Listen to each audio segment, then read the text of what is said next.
The poem of the man God, the second year of the public life. Chapter 278. Jesus meets Lazarus at the field of the Galileans. 18th of September, 1945. The famous field of the Galileans. I think that is the meaning of the word used by Jesus to point out the meeting place with the 72 disciples sent ahead of him, is part of the Mount of Olives towards the road to Bethany, which actually passes there. And it is precisely in this place that in a vision of long ago I saw Joachim and Anne camp with Alphaeus, then a little boy, near other tents made with branches at the Feast of the Tabernacles, which preceded the conception of the Blessed Virgin. The summit of the Mount of Olives is smooth. Everything is smooth and pleasant on that mountain. The slopes, the view, the summit. It really inspires peace, clad as it is with olive trees and silence. But not now, because it is swarming with people intent on making their tents. But generally, it is a place of tranquility and meditation. On the left-hand side, with respect to those facing north, there is a light depression, and then another summit which is even smoother than the previous one. And it is on this tableland that the Galileans camp. I do not know whether it is an age-old religious custom, or whether they do so by order of the Romans to avoid conflicts with the Judeans and peoples of other regions, who are never very kind to Galileans. I do not know. I know that I can see many Galileans, amongst them Alphaeus of Sarah from Nazareth, Judas, the old landowner from Merom, Jairus, the head of the synagogue, and other people from Bethsaida, Capernaum, and other towns in Galilee, but whose names I do not know. Jesus points out the place where they should put up their tents on the eastern edge of the field of the Galileans. And the apostles, together with some disciples, among whom there is John the priest and John the scribe, Timonius, the head of the synagogue, Stephen, Ermastius, Joseph of Emmaus, Abel of Bethlehem in Galilee, begin to make their tents with branches. While they do so, Jesus speaks to some children from Capernaum who have pressed round him, asking him dozens of questions and confiding to him as many pieces of information. When Lazarus arrives from the Bethany road with Maximinus, his inseparable companion, Jesus is facing the opposite direction and cannot see him. But the Iscariot does, and he informs the master, who leaves the children and goes towards his friend, smiling.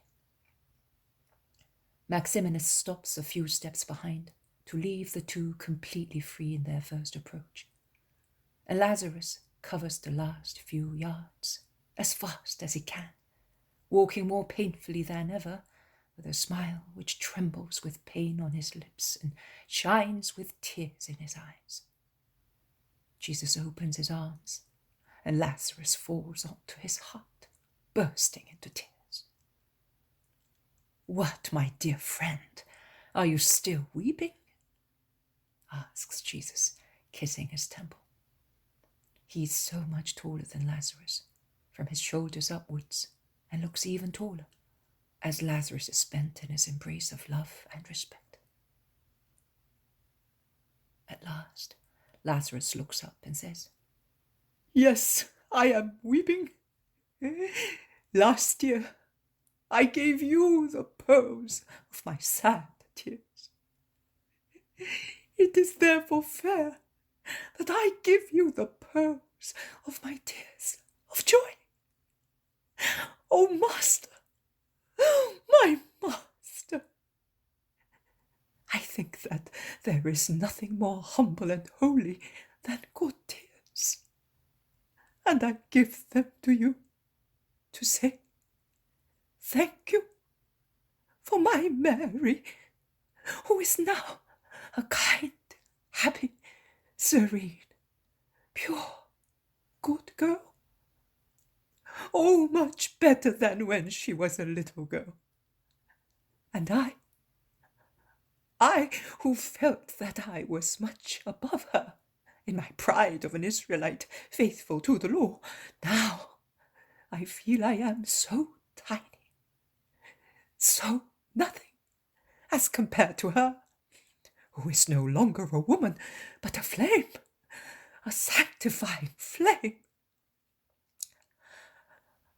I cannot understand where she finds the wisdom, the words, the actions, which edify the whole household.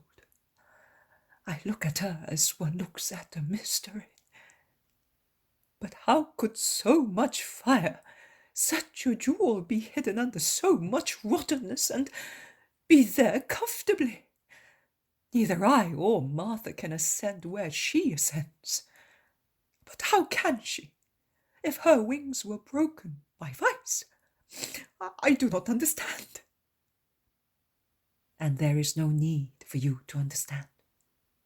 It is enough that I understand. But I tell you that Mary has turned the powerful energy of her being towards good. She has bent her character towards perfection.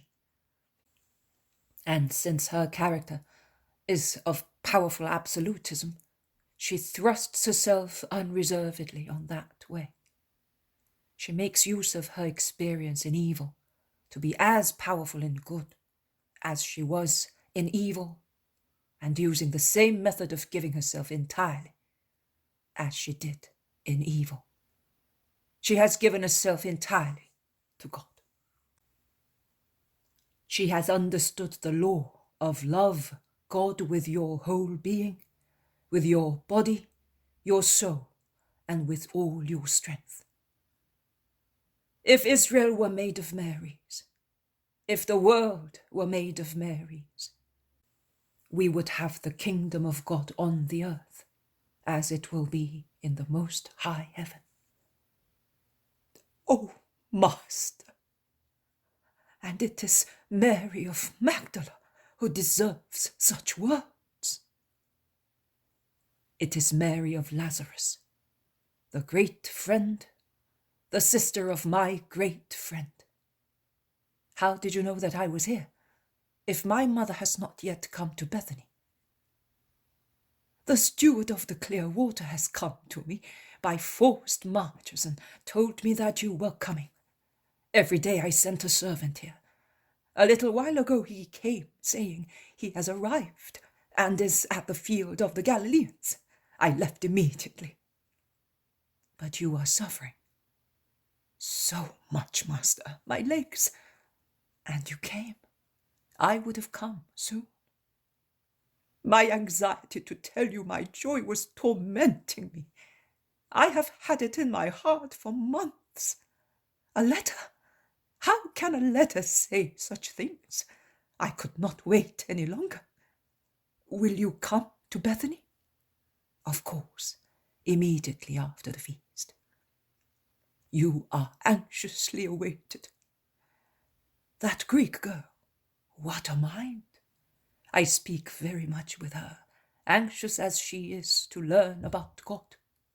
But she is very well educated, and I succumb, because I do not know certain things very well. It takes you. And I will come. Now let us go to Maximinus, and then I beg you to be my guest. My mother will be happy to see you, and you will be able to rest. She will soon be here with the boy. And they go to Maximinus, who kneels down, greeting him.